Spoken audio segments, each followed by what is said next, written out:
Hello and welcome to the Gaggle War Challenge, and if necessary, destroy media narratives. I'm George Samuel. Here with me today, of course, is co-founder of the Gaggle, Peter Lavelle. So, Peter, as we speak, this is the third day of attacks. What, Iran. what do we call it a war? Do we call it Well, a that's a war very good now? question. What is it? It's these are missile attacks on one another. I mean, that's what one can say. It could be. It could. There is a historical reference, and it's in the region, the War of the Cities, when we had Iran and Iraq. Okay, they Right, were but in there, each but you other's also cities. had but there you also had armies fighting one another. Here we don't have armies fighting one another, and it would be quite hard because Yeah. Iran and Israel are nowhere near each other.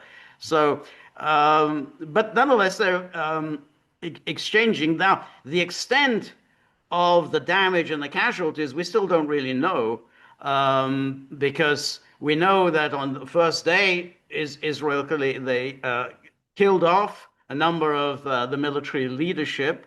They killed off a number of the nuclear scientists, but we don't know as yet how much, if any, damage that Israel caused to Iran's nuclear program. Evidently, the attack on Natanz caused some damage. How much we don't know, but it has caused some damage. There's been attacks on the Isfahan. How much damage we don't know, and Israel is attempting to attack Fordo.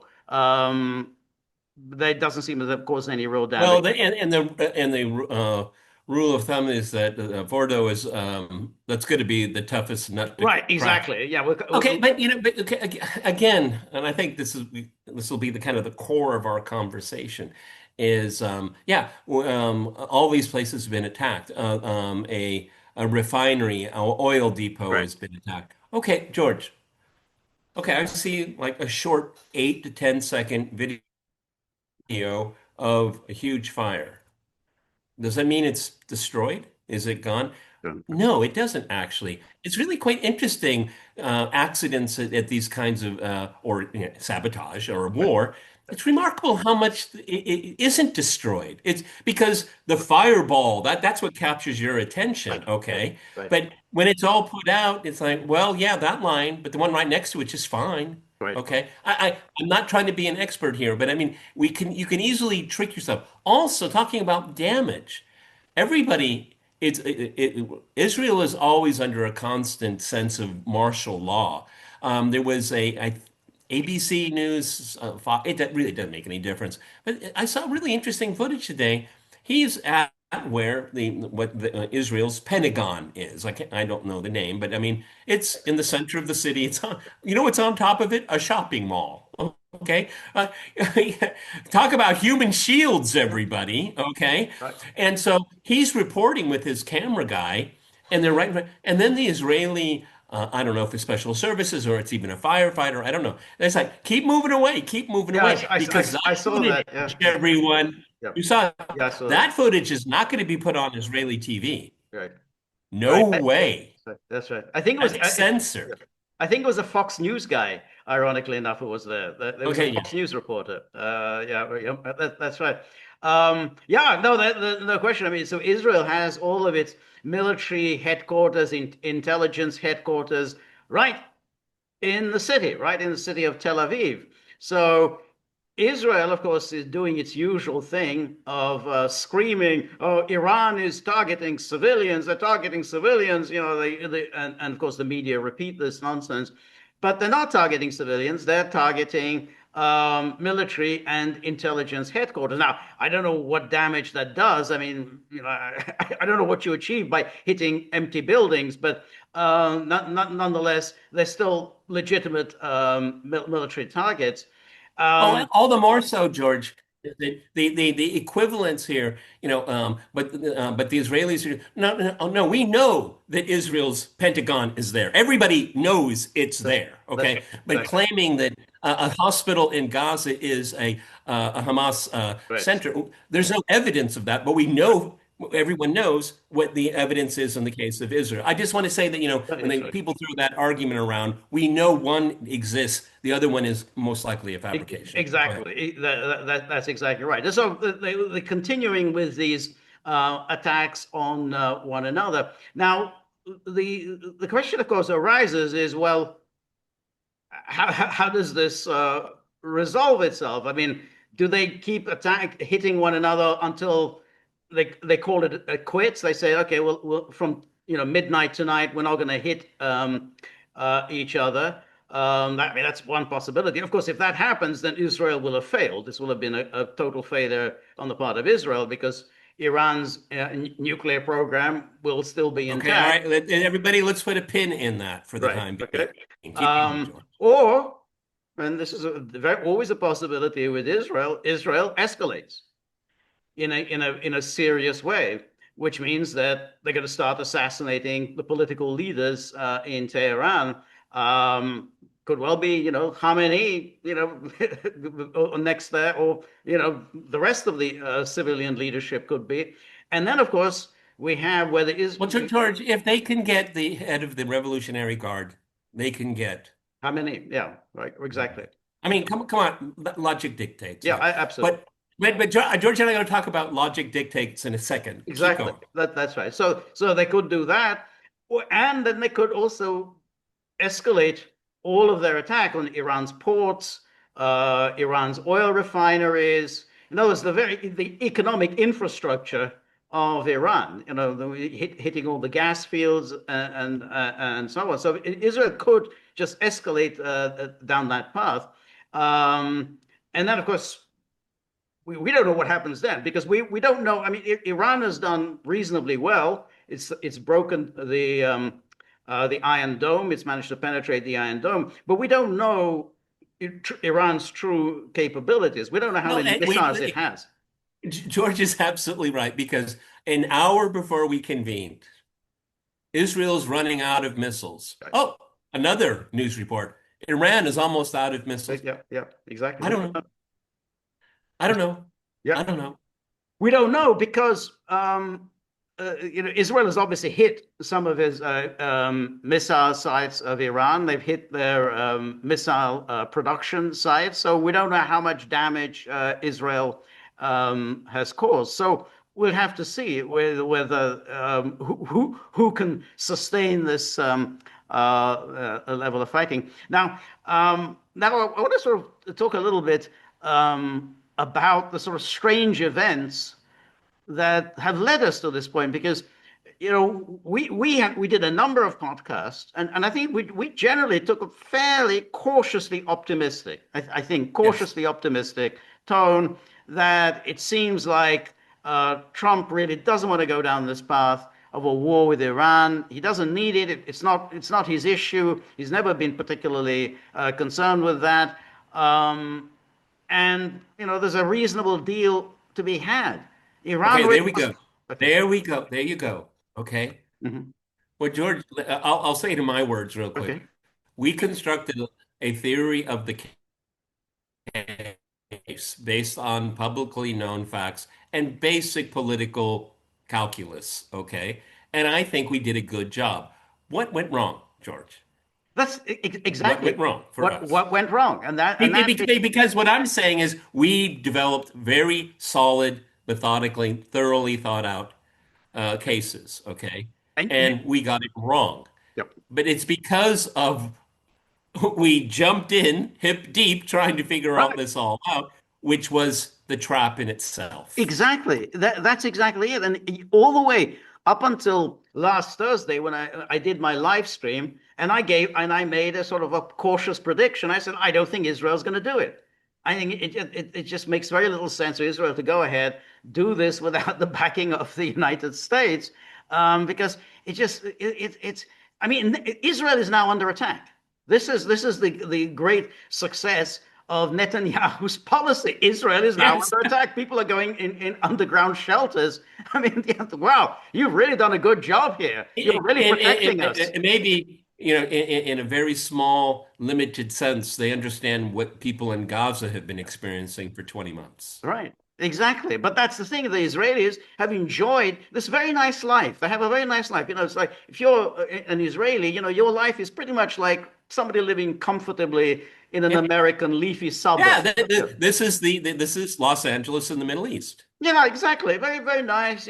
Beautiful houses, trees, parks, dropping off your kids at school, soccer practice after George, can you class. pick me up a six pack on the way Yeah, home? exactly. That's their life. Just a few miles away is Gaza, and they don't ever think about any of that. Um, but now they're under attack. So how did that happen? So we had the negotiations that were taking place between Steve Witkoff and the Iranians, and basically both sounding reasonably optimistic. And we took it very We took it seriously. very seriously. And Witkoff, he gave that interview with Tucker Carlson. It was a few months ago, and he seemed ready to accept a certain level of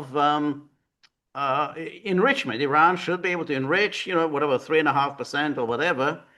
And all the Iranians interlocutors have all been saying, yeah, we're ready to deal. Whatever enriched uranium we have, we'll give that up. We'll just enrich to this 3.5%. In return, we want sanctions lifted. Very reasonable. And you and I, the way we presented this is that Trump walked away from the JCPOA. It will Yep. be another JCPOA, but it's called something else Go to something else. Yeah. because Trump has to save face. Okay, Yes. and I'm sorry, let me repeat it. It seemed perfectly Yeah. reasonable. Okay, Exactly. but It's one of I the think that was the trap.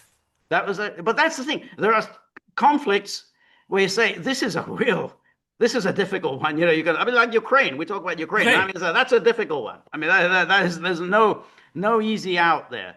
This one was an easy one. This is hey, we're very close. I mean, this is you're the United States. None of this really has anything to do with you. It doesn't really hurt you one way or the other. I mean, there's nothing Iran can do to the United States. So sign off on this. And it didn't happen. So this was this strange thing because all along Trump was reasonably optimistic, and then something I think about a month ago or whatever, the tone of both Trump and Witkoff changed, and suddenly they weren't willing to accept any enrichment on Iranian soil. And then they started talking about ballistic missiles and sort of raising other yeah. issues, which they hadn't raised before. And then Trump suddenly started getting very pessimistic. He started adopting this rather pessimistic tone, and it wasn't obvious what's going on, what really happened. But it's Because everyone, and I don't think it's going to happen again. I think we've come to the end of, oh, this is five-dimensional chess. I think the five-dimensional chess argument has been laid to rest. You can't do it again. no, It's not going to work. Okay. And that was part of building a logical, coherent case. right, Okay. And I think that's what you and I were thinking. Okay, this is yeah, part of his, the art of the deal right, and all of that. And I'm sorry to say, but just kind of take it with a grain of salt yeah, because there was a win-win out right, there. exactly, If win-win if you want to avoid a war. I mean, if right, your goal is to avoid a conflict of the magnitude that we're seeing right now, right. there was a paradigm that could have worked. Exactly, exactly. So if we just go back to really the last few days, when we have Trump um, issuing this was, and we talked about this the other day. This was on Thursday afternoon. He sent out this truth saying we remain committed to a diplomatic resolution to the Iran nuclear issue. So he sends this out really just a few hours, maybe just a couple of hours before Israel launched its attack. And then says, my entire administration has been directed to negotiate with Iran. They could be a great country, but they first must completely give up hopes of obtaining a nuclear weapon. So he always has this formulation, Yes. which is nothing. It's a meaningless formulation. Iran doesn't have any nuclear weapon. Iran has said we have no intention of obtaining a nuclear weapon. And we all thought, well, that's why there's a deal to be had. Since Iran says we Yeah. don't want to have a nuclear weapon, you say you don't want Iran to have a nuclear weapon. So what's holding up the deal? Yeah. Trump doesn't want them to have a nuclear weapon. The Iranians don't want to have a nuclear weapon. George doesn't want it. Yeah, I don't want it. We're all on the same page, everybody. exactly. So give me the papers and I'll sign them. I mean, um, and then um, Israel launches this attack. And remember, the first response came not from Trump. The first response came from Marco Rubio. And he says Israel took unilateral action. There's unilateral action, which was certainly in conformity with what Trump had been saying. He said unilateral action. We never signed off on this. We are not involved in strikes against Iran, and our top priority is protecting American forces in the region. Okay, well, Israel advises. how do you parse? We are not involved in strikes. Well, Okay. I agree. Well, look, I mean, Israel is a client state. I mean, Israel, you arm it and arm it. Um, but I think all of the stories that we have been covering up until then were that we knew Netanyahu wanted to bomb. Trump didn't want Netanyahu to bomb because Trump was trying to get a deal. And he kept saying, I want a deal. And the media were reporting that yeah, Trump is pissed off. He doesn't like Netanyahu messing up his negotiations. But Marco Rubio is at least here. He's taking that position. Yeah, it had nothing to do with us. We're only concerned with any retaliation against American servicemen. We've taken all necessary steps to protect our forces and remain in close contact with our regional powers. Let me be clear, Iran should not target U.S. interests or personnel. So now, whether this is, he's being honest or not, it at least is in conformity with what Trump had been saying up until then, which is he wants a negotiated outcome and doesn't want to use force. Yeah, And but that, then yeah, we had the second meeting, Netanyahu's meeting with Trump in the Oval Office, and the big story was,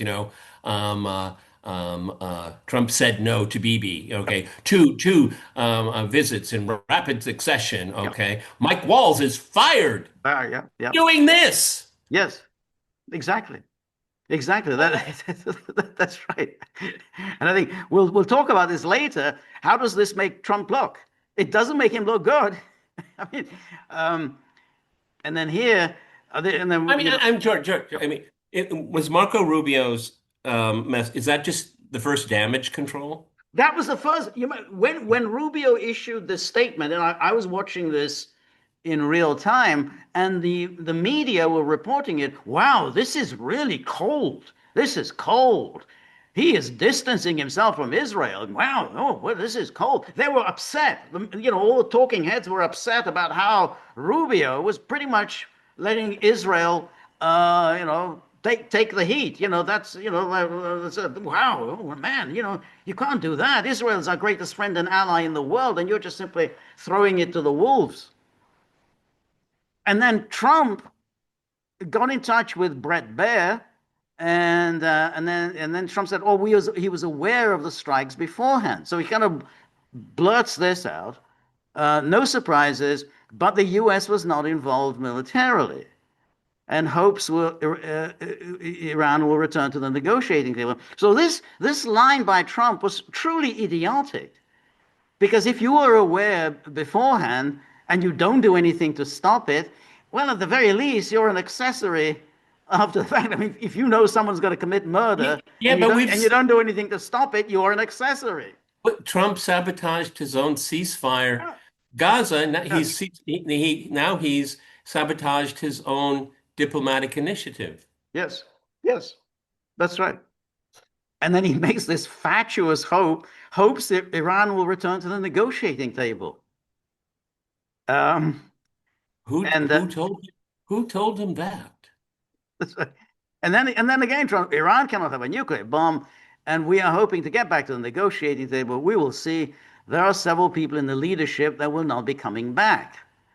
Um, and that's a reference to the Iranian leaders who were killed. And then says President Trump has spoken to PM Netanyahu several times in recent days, and then he would go So on. so so Yes, Trump and Netanyahu are best buddies again. I thought they were on the that's outs. exactly that's what we led to believe that they weren't. So now they're best buddies. Um, and then he was this is the report with the Times of Israel. So we now had the Israeli government spokesman putting out, yeah, we were in on this together. We were planning it all together. This is coming out from Israel, but Israel had a vested interest in presenting that somehow, yeah, we planned this together because what Israel wants is, of course, a war involving the United States and Iran. I mean, they've always wanted this. So it's in their interest to say, yeah, we were in on it together. We planned this together. So yeah, take your shots at the United States. Um, and so it goes on here, and then Trump sent. Then a few hours later, Trump sent out this lengthy truth saying, "I gave Iran a chance after chance to make a deal. I told them in the strongest of words to just do it, but no matter how hard they tried, no matter how close they got, they just couldn't get it done." Now, right away, the question then arises, well, why did you schedule another meeting in Oman then? I mean, evidently negotiations were still going on. I mean, what was the point of that? I mean, before you resort to force, you need to, at the very least, make clear that the negotiation path has been exhausted. But there's no evidence that anybody believed, and Trump himself never said the path of negotiation is now exhausted. There's no point in any And more that is talking. that's one of the um, interesting diplomatic prelude to the Japanese attack on Pearl Harbor, Right, because the Japanese were actively involved in negotiations with the right, United States. right, And then there was the belief, and it right, repeated itself this time, right, is that, well, if you're in negotiations, you're in talks and they're planned, and we right, know the players, that any whatever conclusion you draw will be at the end of that right, process. That process, as far as we were told, had not come to an end. right. And, Exactly. and then they throw in this the 60-day thing Right. kind Well, of that's well. We'll come to that creeps because up on you, doesn't it? that's was bizarre. That's the most bizarre. We'll talk about that because that's a real bizarre kind of addition to the whole thing. The 60 days. Um, and then I told them it would be much worse than anything they know, anticipated, were told, and that the United States makes the best. Now, the point is that Trump issues so many blustery threats that no one takes it seriously. I mean, yeah, but you said this about everyone else. I mean, you've I mean, ever since you've been president in 2017, you've been issuing these threats. He issued a threat like this against Russia during his Yeah. first term. Oh, boy, then they're going to be hit the way Russia's never been hit before. So the idea that anyone is supposed to take seriously that your blustery threats much worse than anything. And no anticipate, we're told that the United States makes the best, most lethal equipment in the world by far, and that Israel has a lot of it with much more to come, and they know how to use it. Now he's saying you were colluding. Well, all this time, and indeed, according to Marco Rubio, there was no collusion. So you're pretty much admitting, well, now there's collusion, which is not what you were saying before, and not what anyone else was saying before. Certain Iranian hardliners spoke bravely, but they didn't know what was about to happen. They're all dead now, and it will only get worse. There has already been great death and destruction, but there is still time to make the slaughter, with the next already planned attack being even more brutal, come to an end. Iran must make a deal before there is nothing left and save what was once known as the Iranian Empire. No more death, no more destruction. Just do it before it's too late. So he's threatening, and then at the same time he's the peacemaker. I mean, he's hey, I'm just trying to make peace here. Uh, now the people who've been killed, some of the people who've been killed were actually negotiators. Negotiators. Yes. Negotiators. And of course, this is Israel always does this. It always kills off negotiators. It's always done that with Hamas, kills negotiators, um, which acts, to say the least, as a disincentive for anyone to negotiate. Why would I want to negotiate with Israel? Basically, it enables Israel to get my number. They figure out my location, and then they're going to target me with a missile. They'll get my phone, and then they'll be able to target me. Um, and then then this is when he said this. 2 months ago, I gave Iran a 60-day ultimatum to make a deal. They should have done it. Today is the day 61. I told them what to do, but they just couldn't get there. Now they have perhaps a second chance. So here he's sounding more and more pathetic because he's kind of pleading for these negotiations that he himself has sabotaged. I mean, please come and negotiate. You had the negotiations. You Yes. sabotaged your own negotiation. Now, I'm going to come back. sabotage my own negotiations with the hope that you will continue negotiating. Yes. And this is why it's very strange, this 60-day, because nobody could remember. He did say 60 days, but no one pays any attention to it because Trump always makes these ridiculous ultimatums. And Or in the Ukraine case, 2 weeks is his favorite thing. In that's two right, weeks. 2 weeks. That's right. He's going to give 2 weeks. I mean, there's never any meaning, no rhyme or reason for any of these deadlines. He just sort of conjures them up. Oh, well, that's it. The deadline is 2 weeks, or 2 months. Um, and then again he talked to Jonathan Carl, and here he was very excited. You see, I think see, Friday he's very excited because he thinks this has been a huge success. I think it's been excellent. We gave them a chance. They didn't take it. They got hit hard, very hard. They got hit about as hard as you're going to get hit, and there's more to come, a lot more. There's more to come, a More to lot. come. But you see, his tone has gradually changed because the exuberance of Friday has now given way to some trepidation because Iran has shown that it can retaliate. Um, and then again, he talks to the Post. He was just shooting his mouth off. I mean, on Friday. Oh, well, I always knew the date of the attack because I know everything. I know everything. I know everything. I gave them 60 days. They didn't meet it. Today's 61. Today's day 61. But the interesting thing about this 60 days is, again, it doesn't reflect well on Trump because why is Netanyahu enforcing Trump's deadlines? I mean, if you gave this deadline, allegedly gave this deadline, why aren't you enforcing the deadline? Why is Netanyahu doing it for you? Is this Israel just sort of is America's executor? Today's 61, so therefore that's it. Um, and then, in fact, the New York Post even says here the president had never publicly revealed the 60-day deadline, though its existence had been reported by Israeli media until after Israel launched Thursday's attack. All right. Stop there. Okay. Let's get some clarity on Uh-huh. this. Yep. The president never publicly revealed the 60-day deadline, though its existence had been reported by Israeli media. Right. Well, that's not a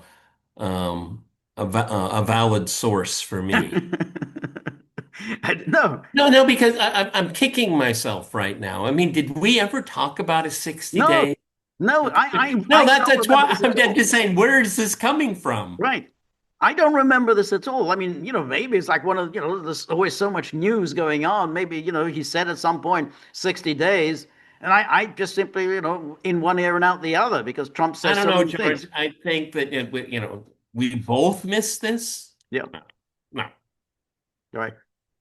Um, um, um, and then he says in a video statement, this is Netanyahu said they knew about the attack. What will they do now? I leave that to President Trump. This is Netanyahu speaking. Um, and Oh now, yeah, wow, wow. Go back. yeah. Okay, go back here. Mhm. You've got to be kidding me. They knew about the attack, he said. What will they do now? I leave that to President Trump. Oh, God. No, that's like, we've put the ankle brace on him already. We got him, We got it. okay? That's right. Because there's no escape now. That's right. Because the before the unilateral attack on Iran, there were a number of trajectories out there. Now they're very, very limited. And George and I are going to talk about this because there's no halfway, at least the way I look at it, there's no halfway measure here. We crossed the line. We're beyond the line. And It's so it's that has got to be one of the richest right. statements of the 21st That's right. century. I I leave that leave to it to President Trump. that's right. Because again, I mean, if that's the case, then essentially Israel has called the shots. Israel has done all of this. Trump knew about this, and he's basically dumped this in his lap. And now the United States has got itself into a very, very difficult war. And we'll talk about it in another video about, hey, I thought we were supposed to be getting out of stupid wars in the Middle East. Wasn't that Trump's calling card? Yeah, Um, well, we've crossed the Rubicon, and now Netanyahu is saying, "I'm looking for leadership from you, Mr. that's right, Trump." exactly. I'm looking for leadership. But this is now, here was this article in the Wall Street Journal, which is probably the most thorough account of the sequence of events that led to this Israeli attack. The headline is How a Once Resistant Trump Decided to Back Israel's Attacks on Iran. But the story is interesting, but it still doesn't explain anything. It's like we still don't know, well, but why? We don't get, it's the why that's still missing. So if you read this article, he says on Sunday, so that's last Sunday, he summoned his national security team to Camp David and told them during a discussion on the Middle East that he was increasingly pessimistic Tehran would agree to a deal. Trump and Israeli Prime Minister Benjamin Netanyahu were due to speak the next day, and the president said he would tell the Israeli leader to delay any attacks until Special Envoy Stephen Witkoff's diplomatic effort had run its course. Okay, this is Sunday, everyone. Okay. Exactly. This is last Sunday, exactly 1 week ago today. And then we have the next day is that they had a meeting. This is, I think, the meeting at Camp David. And then here it says, in a letter to Iran's supreme leader Ayatollah Ali Khamenei in March, this is March, Trump had set a 2-month time limit once talks got underway to reach a deal. A deadline that was due to expire this week. But Khamenei rejected a U.S. proposal to allow Iran to temporarily continue uranium enrichment in the country if it agreed to eventually halt its domestic centrifuge operation. But I'm still looking for a link to this. When did he issue this 2-month limit? How do we know this? Have we seen this letter to Khamenei? And my recollection is that he sent a letter to Khamenei, but I don't remember ever reading the text of that letter. Maybe it was published, but I don't remember it. I, this got past both of us. Right, I'm sorry. right, I'm sorry. Because then you and I would have penciled it in, say, right. okay, until this day. Exactly, because that's a big deal. He writes a letter to Khamenei and mentions there's a 2-month time limit. And again, it raises the question, why? What's the rush? Why are we rushing? I mean, it's not as if you know Iran has a nuclear weapons is about. Yeah, I mean, it's not as if there's a clock, tick, tick, tick, and then, they've completed the enrichment cycle, Right. okay? It's like the film Failsafe or something like that, okay? Yes. And then it says, in a call Monday, so that's the following Monday, with Netanyahu, Trump said he wanted to see diplomacy with Tehran play out a little longer. But even Trump was losing faith in his strategy. So this is Monday. Netanyahu raised his oft expressed objection that Iran wouldn't make a deal Trump wanted and that Israel needed to keep preparing strikes. Officials said Trump seemed to internalize the message. But this is Okay, Trump seemed to internalize. what does that mean? No, I mean, no, no. I mean, already, George, I feel the stench of controlling the first draft of right, history here. right. Yeah, no, I agree. I agree.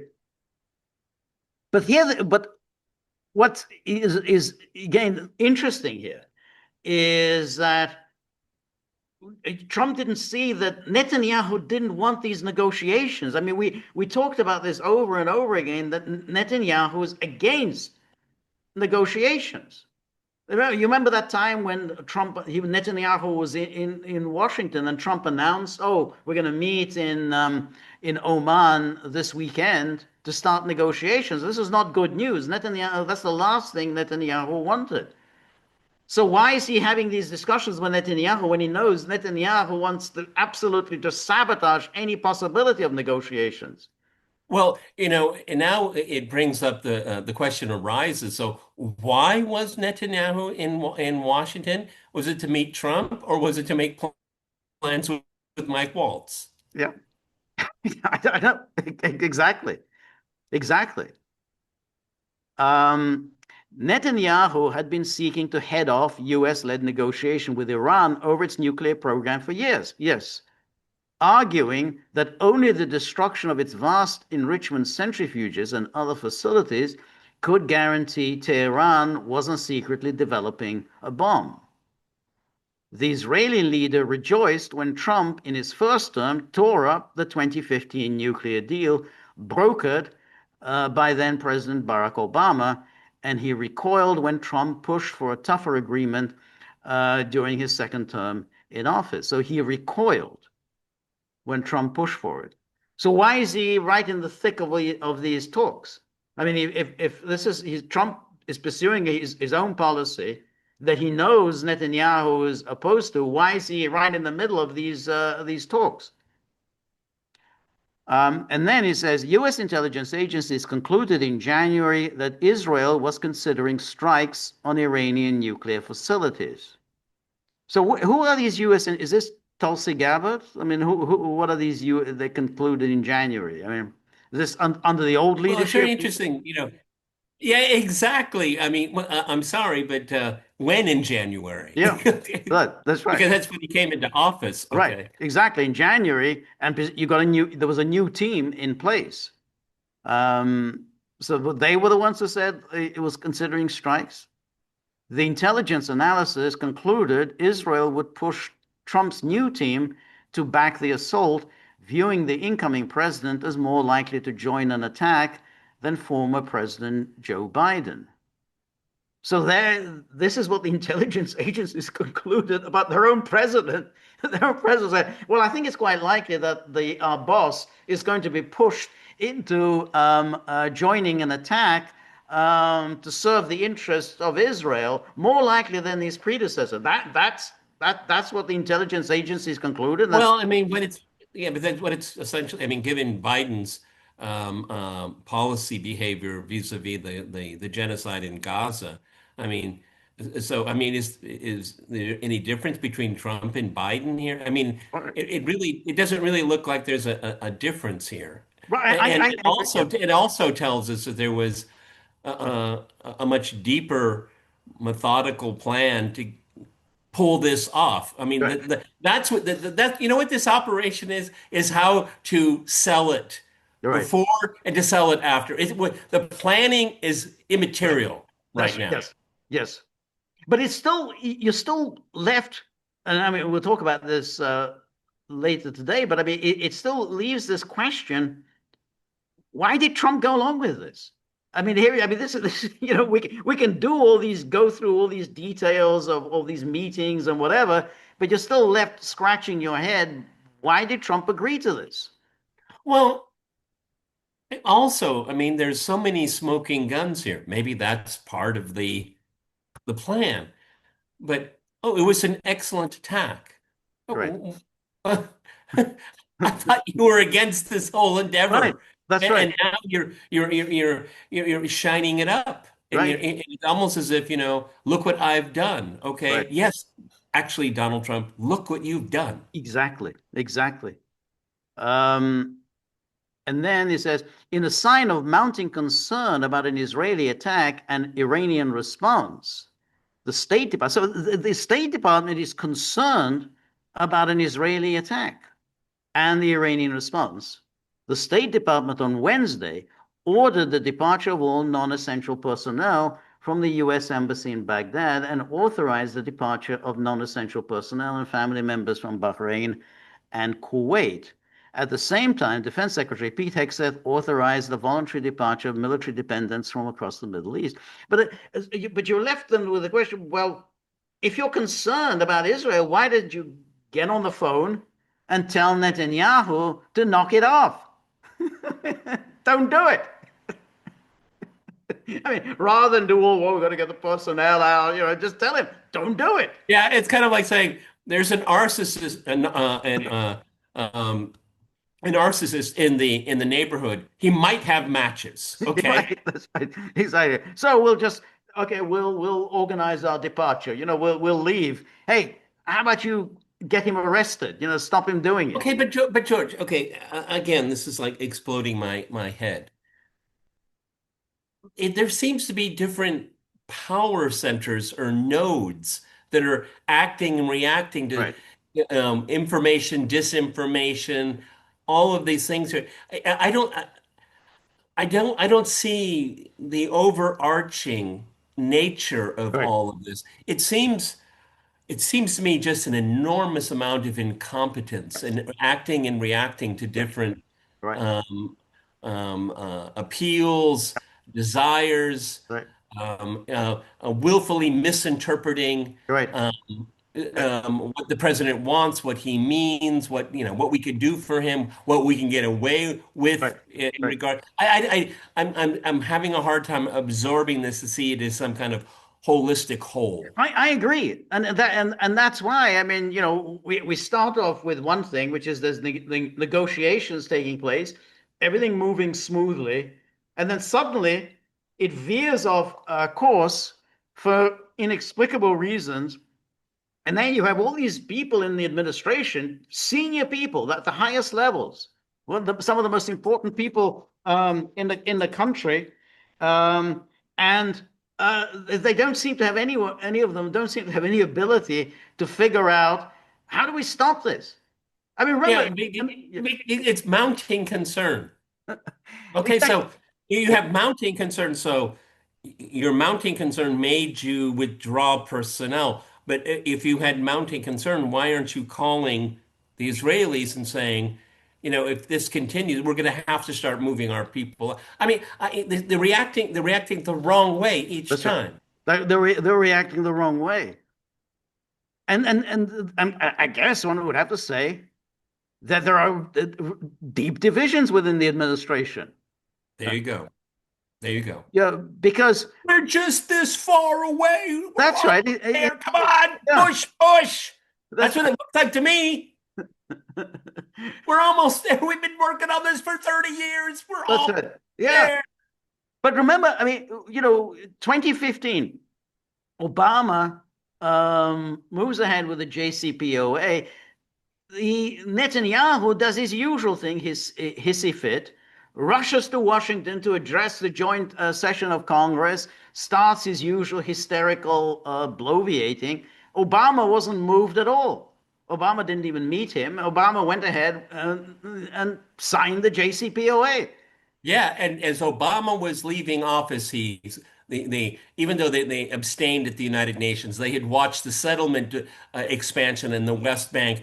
And oh, by the way, everyone, a super sweetheart deal for aid for a decade or who Right, knows. I mean, right. yeah, Obama wasn't moved, but he didn't do jack Oh in no, the. I agree. I'm not defending Obama, but I'm just saying that he seemed to be able to restrain Netanyahu from attacking Iran, which Trump seems That incapable of doing. very, Yeah, very, that very. that's all. That's just the whole idea that you're not able to restrain Netanyahu is laughable. And, Anyway, so but then he says, when Trump and Netanyahu spoke again on Thursday, this is Thursday, the Israeli leader told Trump that it was the last of his 60-day timeline for Iran to make a deal. So this story this is where it gets ridiculous. Netanyahu comes along with this 60-day, which nobody knows about. Nobody at all has heard about this 60-day Could, deadline. could you ma could you imagine Trump on the phone and he suddenly covers it? He's, did I say 60 days? When?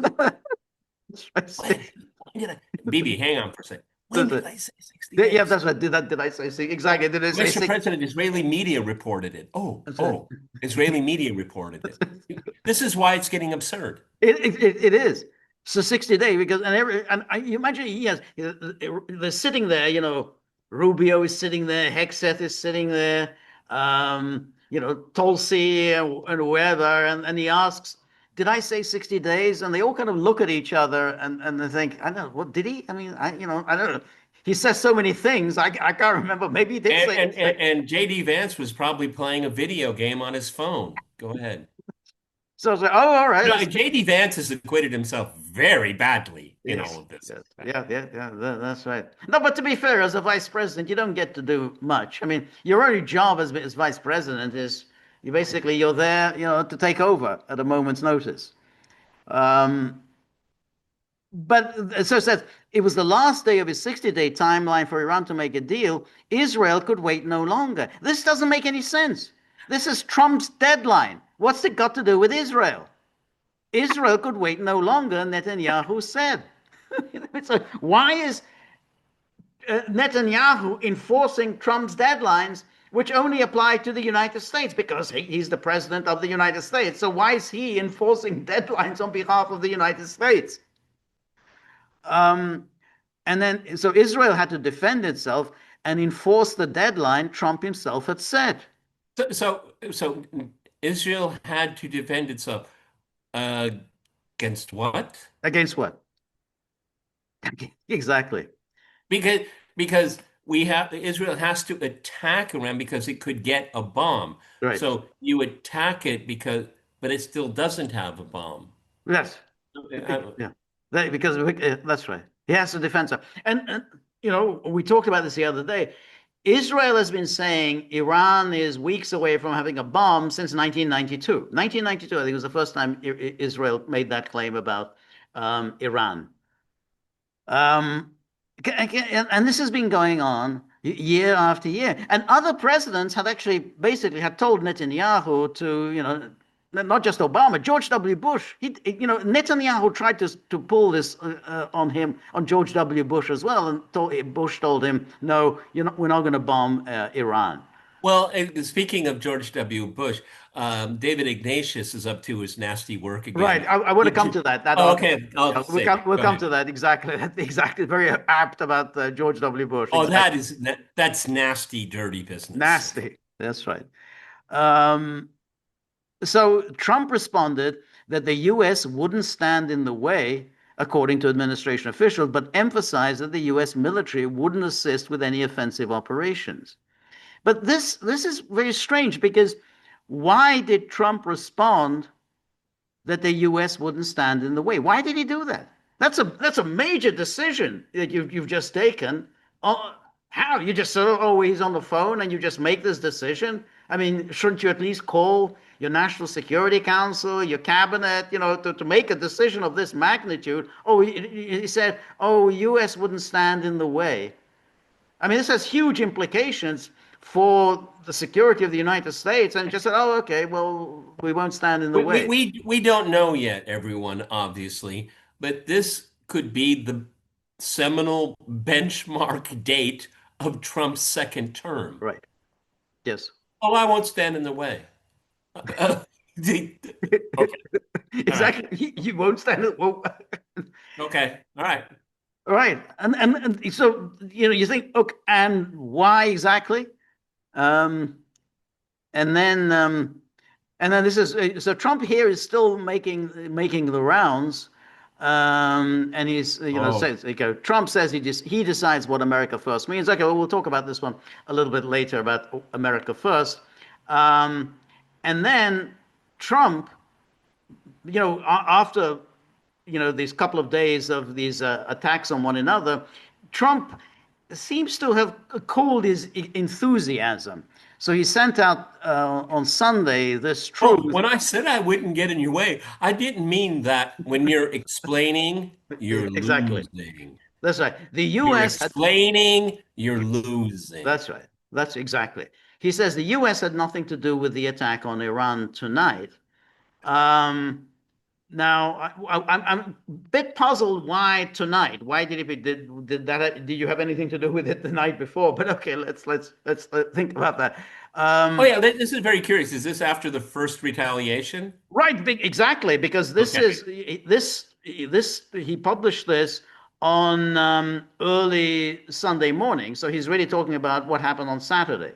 So yeah, this is it had nothing to do with the attack on Iran tonight. And then, if we are attacked in any way, shape, or form by Iran, the full strength and might of the U.S. armed forces will come down on you at levels never seen before.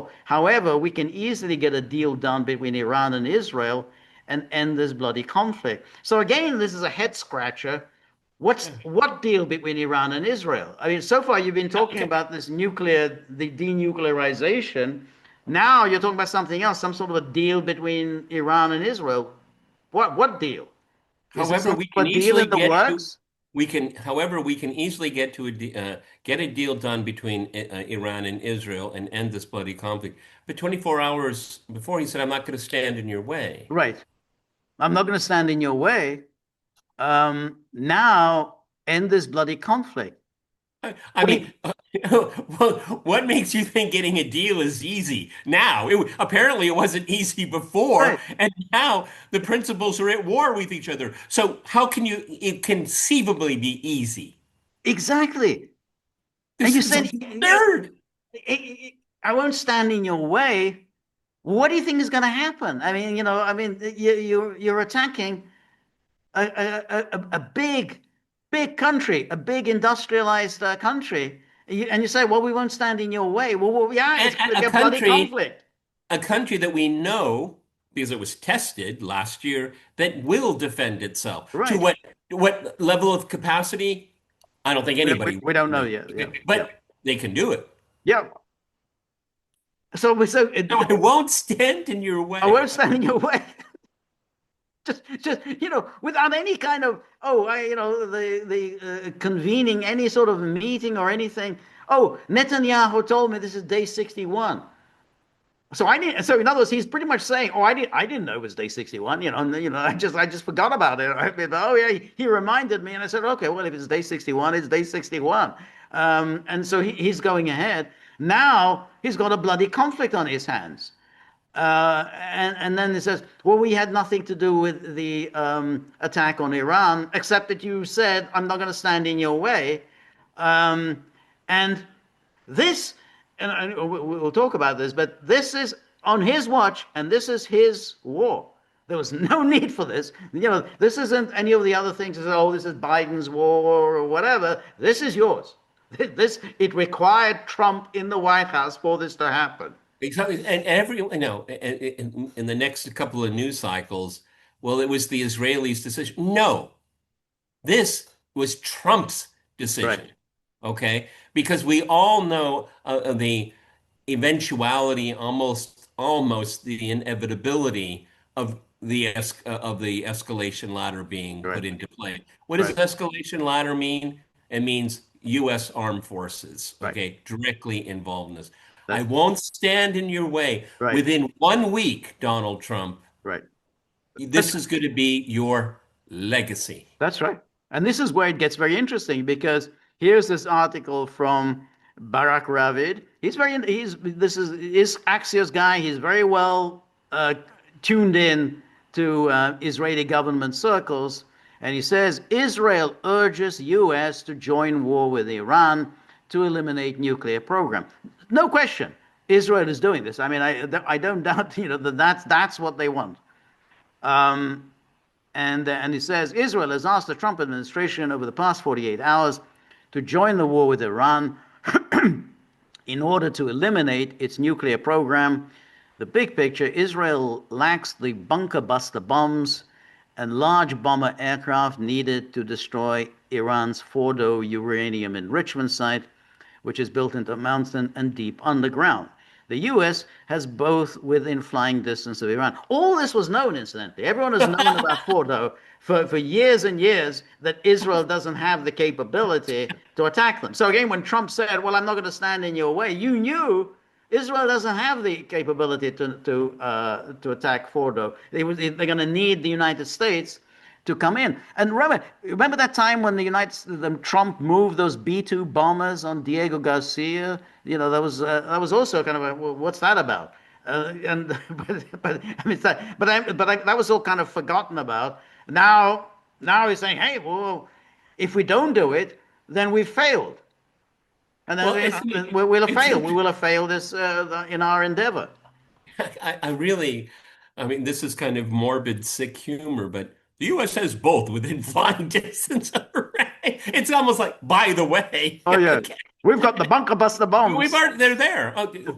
Remarkably, it's amazing how serendipity plays out. Exactly.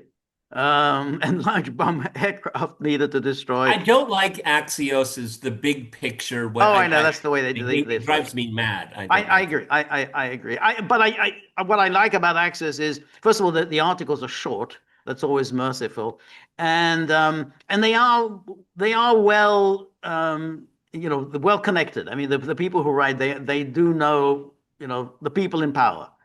So Axios is interesting, and not always not in a good way.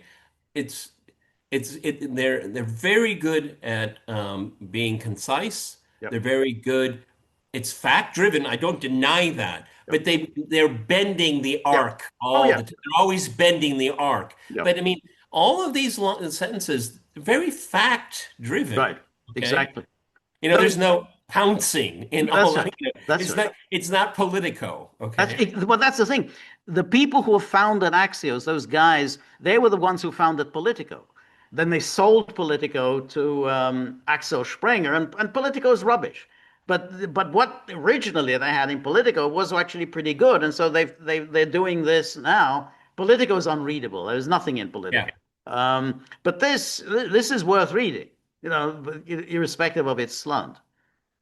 Um, and but the Trump administration has so far distanced itself from Israel's operation and argued that it would be illegitimate for Iran to retaliate by striking U.S. targets.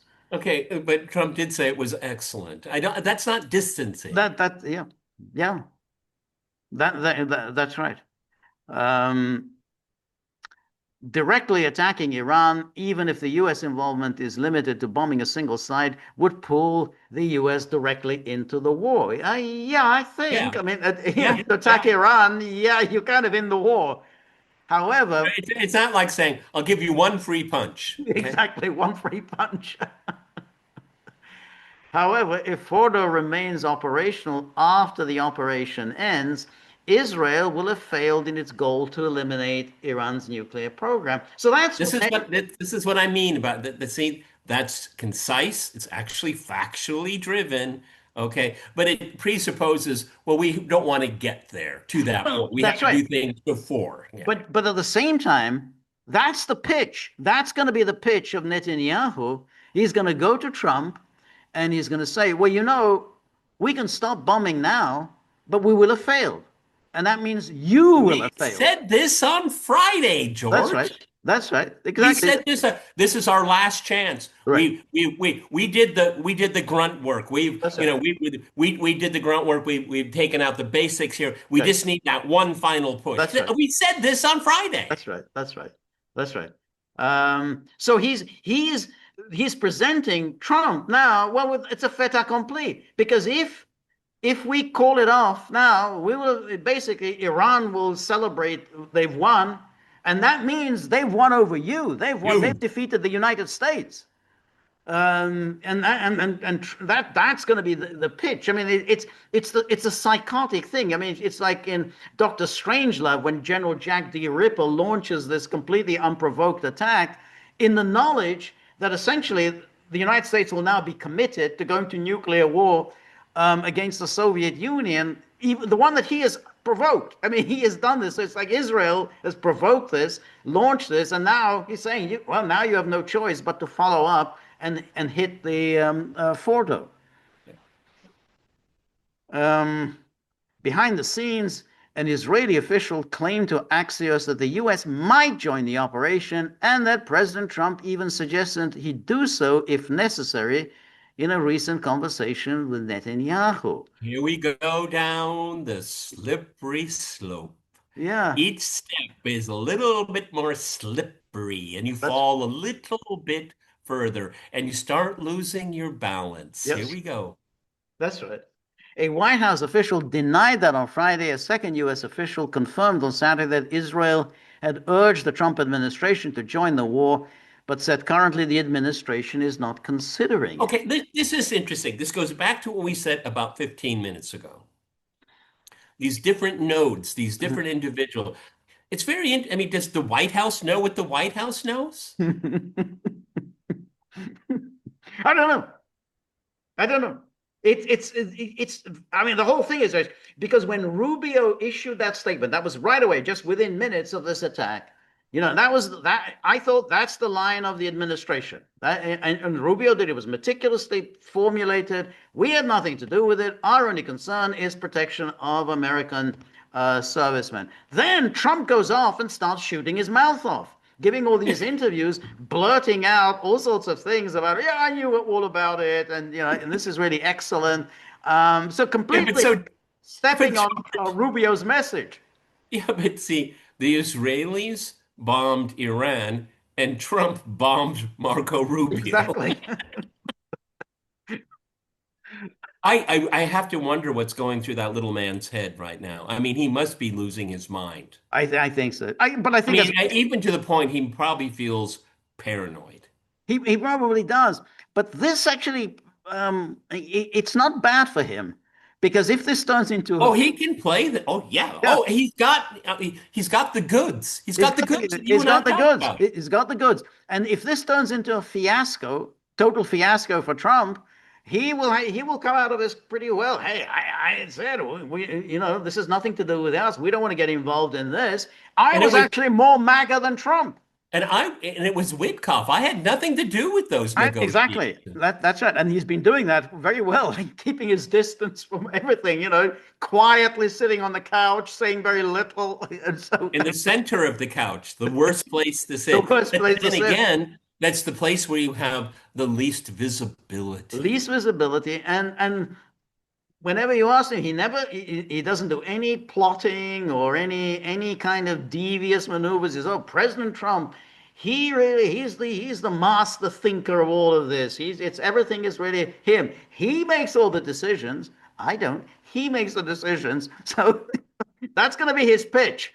That all these fiascos, they were his. Trump took all the credit, and I always gave him the credit, and now he's going to take the blame. Um, and And it was Blumenthal and Lindsey Graham that was in Istanbul. I wasn't. I I wasn't wasn't involved. there. That's right. I was at a NATO meeting. I had nothing. Exactly. It's going to be kind of like Albert Speer. What Yes. was that German historian that interviewed him before he died? Oh, that was that woman. That's Gita that's Sereny. such a good book, Yeah. and because you know, such a meticulous archivist and researcher, Yeah. she found his lies and watched him dance around his own life. She had the goods on him. She had the receipts, and she Right. showed it to him. That's right. Okay, that's I don't know what's the. It's like an interview with Albert Speer. It was a series of interviews. She wrote a book about it. So she wrote it was a series of interviews. She did a number of interviews. So this Yes, went yeah, for quite a while. So she based the book on those interviews with him. really. But he was a very slimy character. Slippery. I was the good Nazi. Right, right, Just yeah. think about that. I'm the good I'm the Nazi. good Nazi. Because the interesting thing was that he lived a sort of 20 years. He lived 20 years after his release from Spandau, during which time he lived a very nice life. I'm Yes. not sure how. I mean, maybe he was living off the book that he published. Yeah, that was a big It was a big bestseller. translate inside the Third Reich. It was Inside the Third Reich, but he kind of lived comfortably, found himself a very cute young wife. So it was a very pleasant last oh, 20 years of his I life. saw some clown from it was before cable, but it was one of the um, uh, uh, main news outlets like ABC or something like that. They interviewed him in his I wouldn't say it was palatial, Right. but it had a nice porch. It had a pretty good view. Yes. Furniture relatively new. Right. He was sure, probably being in Spandau wasn't much fun, but I mean he fared better than the rest. Let's put I it think that way. so. I think it wasn't that bad. I mean, he was treated with a lot of courtesy, but Well, yeah. he got to write. He got to ride exactly, and it was like, he was treated, with respect. It's not like a normal prison where you have to hang out with, really quite unsavory characters. This was, a better class of prisoner here. Yeah, I don't know. I mean, having to hang out for 20 years with Rudolf Hess, I don't know if that's some kind of psychological. No, I don't think that's right. Anyway, so here we have a senior White House official told Axios that whatever happens today cannot be prevented, referring to Israel's attacks. But we have the ability to negotiate a successful, peaceful resolution to this conflict if Iran is willing. Iran is willing. They just say these ridiculous. The fastest way for Iran to accomplish peace is to give up nuclear weapons program. I'm What sorry. nuclear weapons program? I mean, they can't. And the horses bolted the barn. Right. Yeah. You can't undo this. This is you can't unring this bell. No. No. It's so strange, because I'm, going through all the media coverage this weekend. You still have the story. Well, it's still not clear whether this meeting in Muscat, Oman, will take place or not. It doesn't look as if it will take place, but it hasn't been confirmed whether they'll meet. It's as if there's any likelihood that there's going to be this meeting. Talk about what? What's there to negotiate? Well, I mean, are there people in the White House and the National Security Council? Are they saying right now, what have we done? Are they saying that? I think some are. I imagine. And then here we got this the Israeli ambassador to the U.S. What does he tell Fox News? The entire operation really has to be completed with the elimination of Fordo. This is Israel. This is another thing. I mean, if you have the But we already know from this article that that cannot be done without the assistance of the exactly, United and that's States. what they're doing. They're all making this pitch now. Every one of these, all these Israeli government officials and ambassadors are all making this pitch. If you don't come in with us and join us in this, then essentially Fordo will survive. If Fordo survives, Iran's nuclear program survives, we have failed. And Iran will be celebrating this great victory. Is that what you want? Iran to be celebrating great victory? That's their pitch. They're going to keep doing this. Israel is very good. They're masters of propaganda, and they're going to keep repeating this every hour on the hour on all of the media. Israeli officials have raised the idea of U.S. participation to take out Fordo with U.S. counterparts since Israel's operation began, so immediately afterwards. An Israeli source told the U.S. is considering the request and stressed Israel hopes Trump agrees. So that's it. They hope he agrees. And then this is what you were talking Oh, about. okay. Yeah. Okay. Now, David Ignatius, who's the voice of the CIA, he's Langley's man in the Washington Post. And here, Israel seized an opening to strike. The hard part may be closing it. As the US and Iran jockeyed, Benjamin Netanyahu decided this week that he couldn't wait any longer.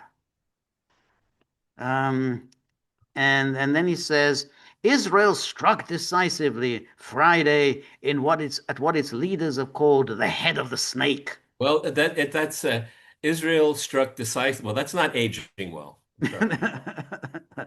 Head of the snake, assassinating senior Iranian military commanders and scientists who helped direct Tehran's nuclear program and proxy forces, along with an array of other military targets. In its first hours, this appeared to have been conceived as a decapitation strike, much like Israel's devastating attack last fall against Hezbollah in Lebanon. And then he says, but this snake is hard to kill, especially when President Donald Trump, the leader of Israel's closest ally, has been playing the role of snake charmer. Snake charmer. So wanting to avoid war makes you a snake charmer. Yes, exactly. Wow, wow, that's really nice. That's, yeah. And then they quote, I gave Iran chance after chance. They're quoting from Trump's Truth, warning Iranian leaders there was much more to come from Israel. And then in the same social media post, imploring them to make a deal before there is nothing left and save what was once known as the Iranian Empire. Notice imploring them. This is his being a snake charmer. You're apparently not supposed to implore, you're just supposed to bomb. And then he says Trump's diplomatic opening to Iran, leveraged by Israel's overwhelming military force. What does that mean, leveraged by Israel's overwhelming force? I mean, it was Israel that made this possible. I mean, why?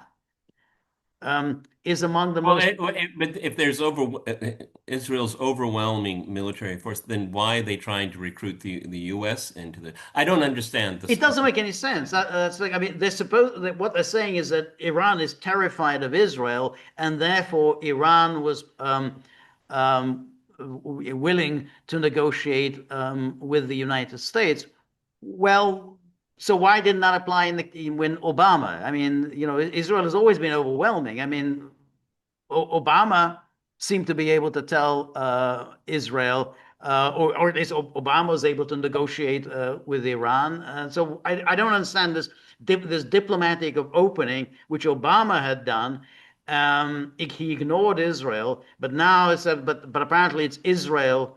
And as you say, Israel's overwhelming military force. But it turns out Israel is unable to do what he wants to do without the United States. So, but given the covert tools Iran has at its disposal for retaliation, especially through its links to okay, okay. Well, that's not covert. No, I Okay, don't think it's but covert. that's the wrong word here. I'm sorry. Keep going. Yeah, covert tools Iran has at its disposal for retaliation, especially through its links to Al Qaeda operatives in Yemen and Afghanistan. Okay, here we go. There we go. Can you Trump, hear?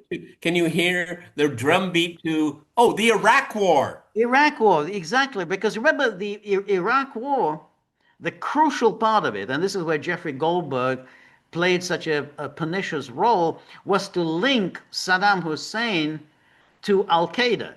He said that he was helping Al Qaeda. It wasn't just the weapons of mass destruction. That probably wouldn't have been enough to justify an invasion of Iraq. They had to link him to Al Qaeda and thereby link him to the 9/11 attacks. So he now comes along with as Al Qaeda. Of course, it was ridiculous with Saddam Hussein because everybody knew Saddam Hussein had no time for Al Qaeda. He cracked down of all of these What jihadis. He never had what anything was to do with what jihadis. was Soleimani's what was he best known for? Exactly. He was deadly to Al Qaeda and Exactly. anything even close to it. That's He was the Al Qaeda kryptonite. Al Qaeda kryptonite. So especially through its links to Al Qaeda operatives in Yemen and Afghanistan. How can Ignatius should not be allowed to show his face in polite company? We've been through this. It's Are you plagiarizing yourself? it's so disgusting. But this It's is disgusting. this is the point about plagiarism because anyone who was around 20 years ago will remember the poisonous role Israel played. Exactly the same thing. Netanyahu was playing exactly the same role at the time. He kept coming to Washington, and all his agents and all the creeps at Fox News and CNN were repeating this nonsense from Netanyahu that Saddam Hussein is on the brink of having the bomb. Saddam Hussein is on the brink of destroying the Middle East. Saddam Hussein is on the brink And of Saddam attacking Hussein Israel. he's gonna give Al Qaeda the bomb. He's Okay. going to give Al Qaeda the bomb. And over again. This is what Netanyahu is so good at. He understands America. He's a master of manipulating American politicians. His English is very good. He spent a lot of time in the United States. He knows how to play Americans. And he's doing again. All these years later, he's still there doing exactly the same thing. It's the same script. No change in the script. You know, the interesting thing is that he can't play Israelis as well as he can play Americans. Interesting. Yes, that's right. Um, that and then he says, so Trump should remind himself that he needs to move with care. He needs to move with care because Iran has all these tools at its disposal. Misjudging Iran could have catastrophic Have you we consequences. heard? God, this is this. He just pulled it up. Just, he did a search. Okay. Iraq, Al Qaeda, That's right, exactly. Just and just cross it all out. I'm sure this, I'm sure we can find something almost exactly the same that he wrote and others wrote. Exactly. Um, Misjudging Iran could have catastrophic consequences. that's right. We Misjudging, yeah. need music in the background for That's right. this. That's right.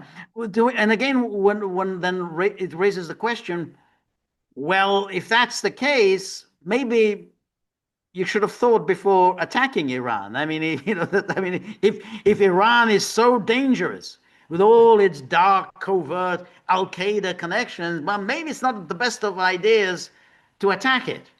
I mean, I don't know, just a thought. Oh, George, you're always nitpicking, It is, it is, it really is. It's just nitpicking. And then he says the wild card in this conflict is that the United States, Israel, No, it's not the wild card. It's the Joker. It's the Joker. the Joker, and Okay. the And yeah, we all know who the Joker is. that's It's right, not a wild card. that's Okay. right. Is that the United States, Israel's superpower ally, is for now standing on the sidelines.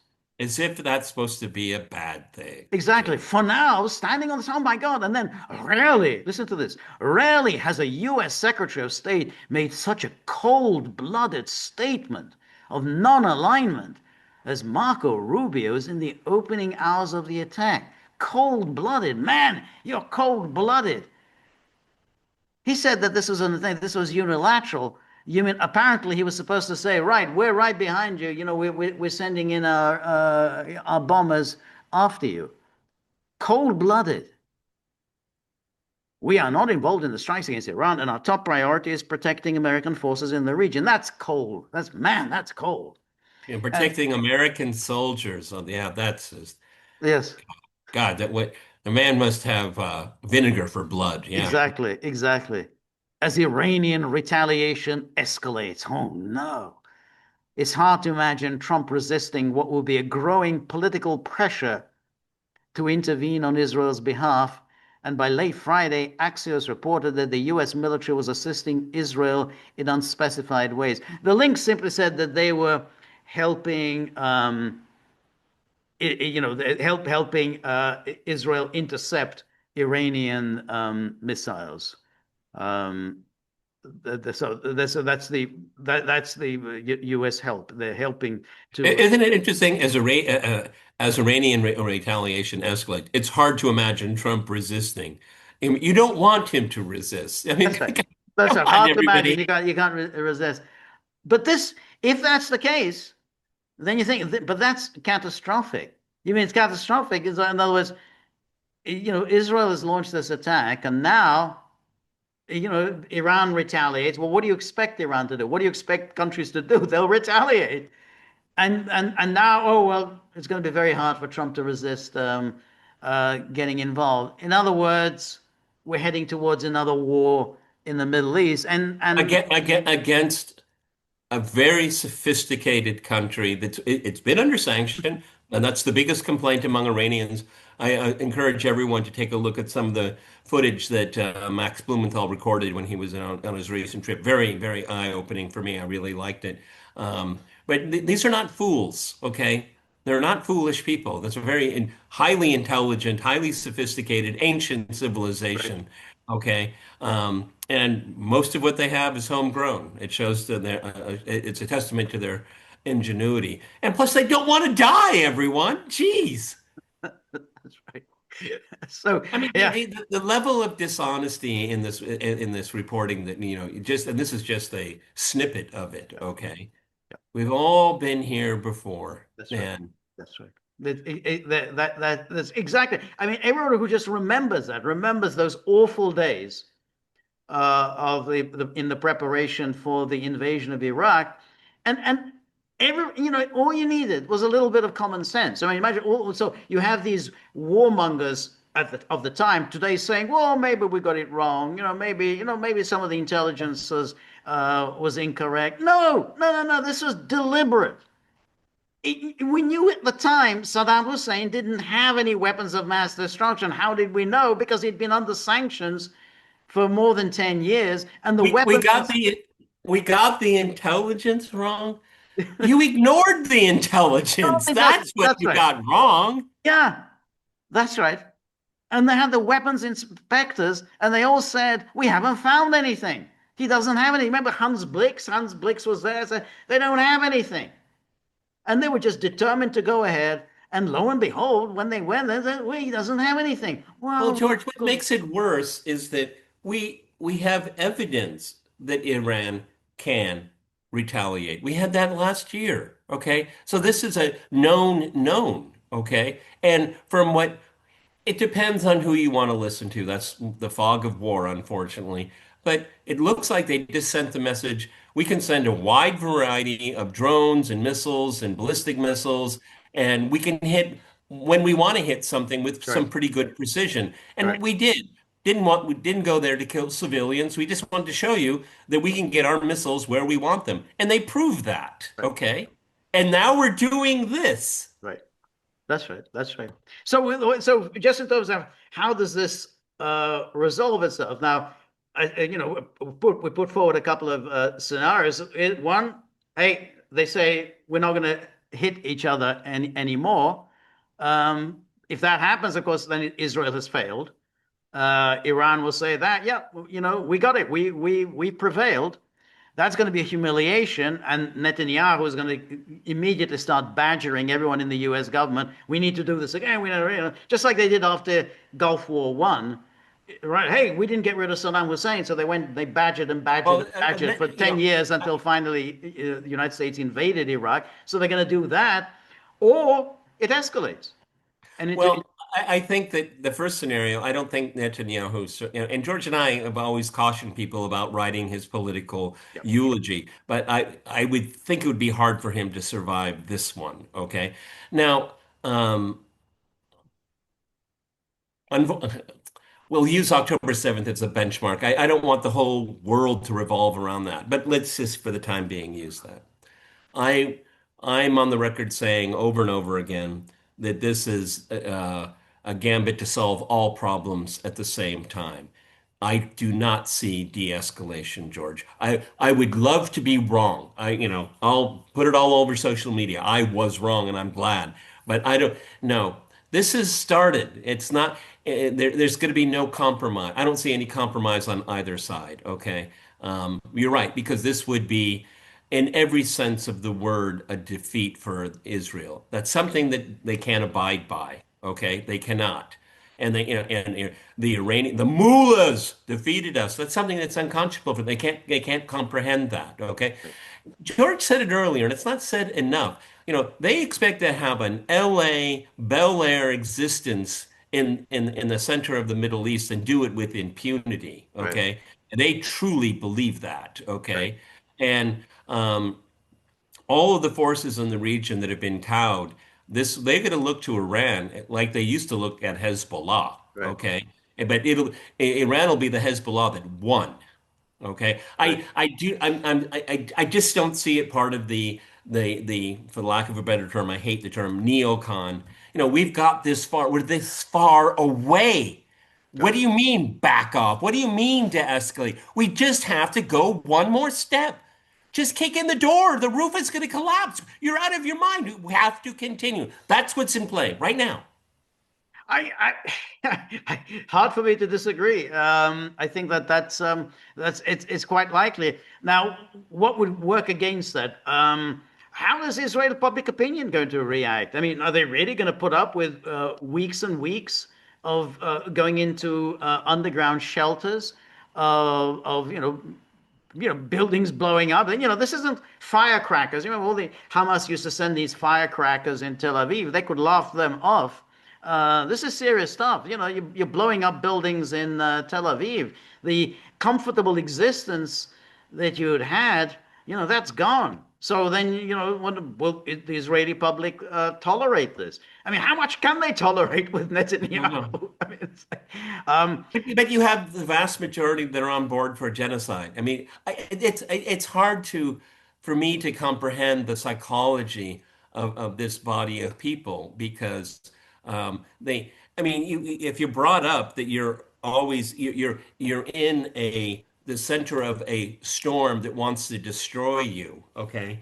Do they have a tolerance level? I mean, is there a certain point where this is intolerable? yeah. I don't know. I don't know. I don't know either.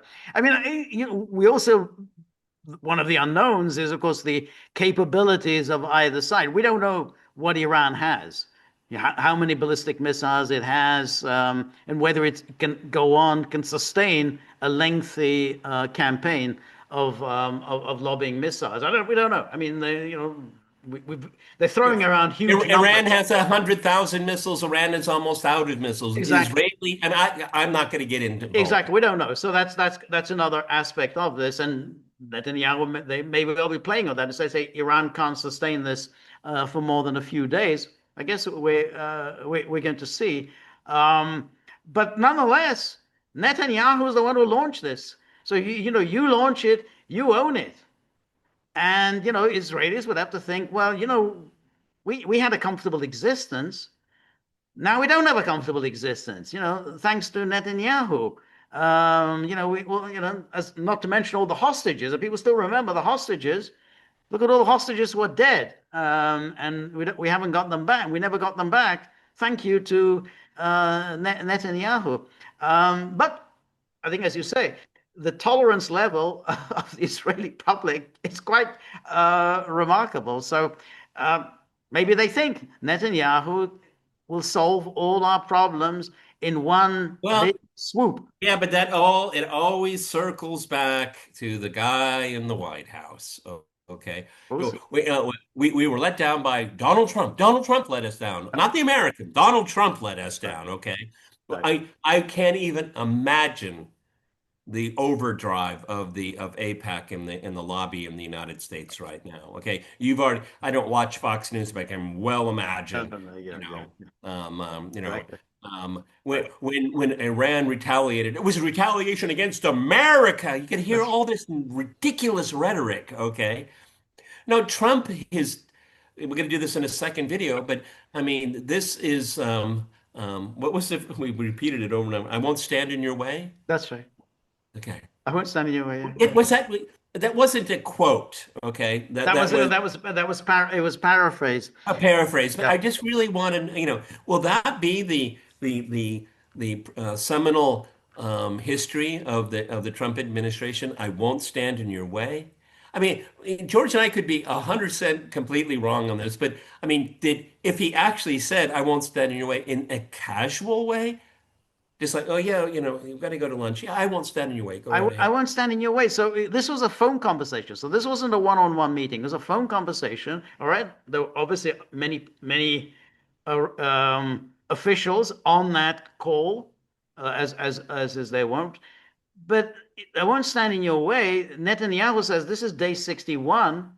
In other words, he's making clear he's going to do it. And no one said to the president, "Hey, do you realize what's going on here?" Put him on hold. Yeah, yeah, but exactly. We gotta talk about this. We gotta talk about this. Yeah, because you gotta within a few hours you're gonna have a war on your hands.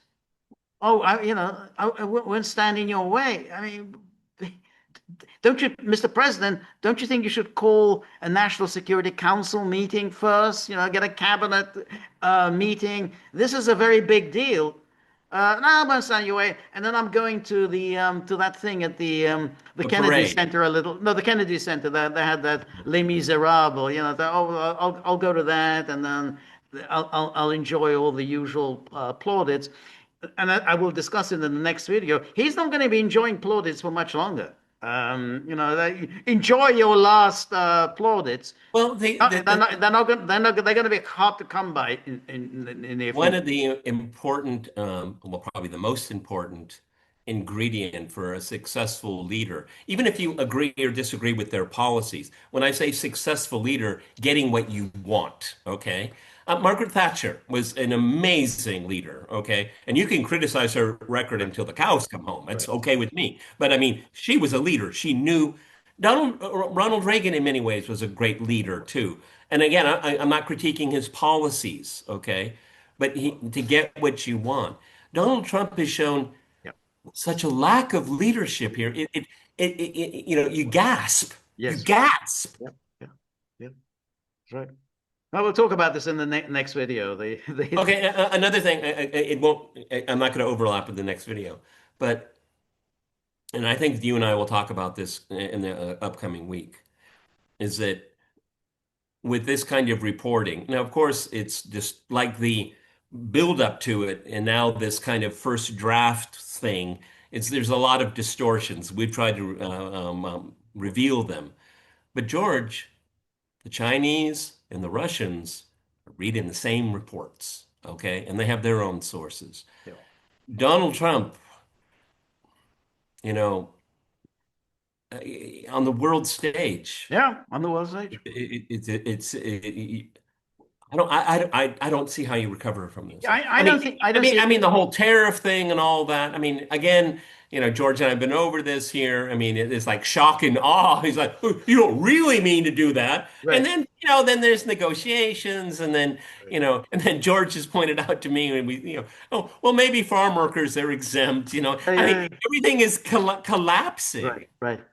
That, no, exactly, and that's really your problem because he came into office. There was a lot of goodwill towards him. The Biden years were so terrible, and he was seen to be the victim of a terrible injustice. I mean, the Biden administration had gone after him with his, all those ridiculous prosecutions. So there was a lot of goodwill towards him, and he's squandering that goodwill very quickly. His worst habits from the first term. We thought, oh, he's learned all his lessons from the first term. Looks like he hasn't.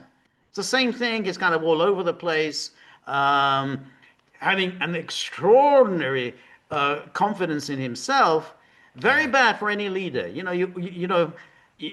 want to know things, but you also want to know all the things you don't know. Yeah. Well, Don't this is when hubris turns into nemesis. exactly. So you And always and you said something, George, and I think it's been rattling around in my head, and I just think he likes being president. yes, That's about as far as it really right, goes. yep, Okay. I mean, this whole, you know, cafeteria junior high school food fight with Elon Musk. yep. I mean, you really? Okay. It just anyway, I don't know how many words we've spoken during this, but I was going to say I'm almost speechless. Of course, I'm not speechless, but I do gasp and marvel at how someone so powerful and be so callous. Yep. It's a one for the history books, everyone. Yep. That is. All Yep. right, everybody. We got one more. We One got one more. more coming up after this here. George has corralled me. He's done a good job and not spilling over to the second. This is a gaggle with Peter and George. We're on Locals, so please go to thegaggle.locals.com. God willing, technology working, we'll do a live stream. It should be very interesting. Everything is moving so quickly. I almost want to just like check another computer to make sure we sign off without missing any news, but it's too Right, late. right, right. But Okay. that often happens these days. Yes, it does. It happened to us on miss some- Friday. Okay. And then George has his live stream on Tuesday. That's right. So please, 10 a.m. Eastern Time, please join us. Come with comments, criticism, questions. We love penetrating. And I'm sorry. I'm sorry, George. Okay. I've watched a lot of podcasts. Okay. And the weekend is usually not a very rich environment because some people need time off. George has no peer in what he's just done in this podcast with picking, doing forensic breakdown of what media is saying, what the Israelis are saying, what Axios, nobody else has done that this weekend. No one. Uh, And if they have, sent it to me. Okay. So when George talks about the tip jar, he means it. And I exactly. mean it. We Yeah. joke about it all the time. This is work. This is work, exactly. We need, work, and the dogs, they're getting tired of continually repeating this as if no one is listening to them. So yeah, if you've got anything, gold, silver, crypto, big bills, fistful of dollars, everything into the tip jar. We're very grateful for all of your help, friendship, and support. The more you're able to donate, the more of these videos we can make, the more we can work on the technology, and above all, the dogs might, be in a better mood for a change. So remember, if you like the gaggle, please like, share, and subscribe. See you soon.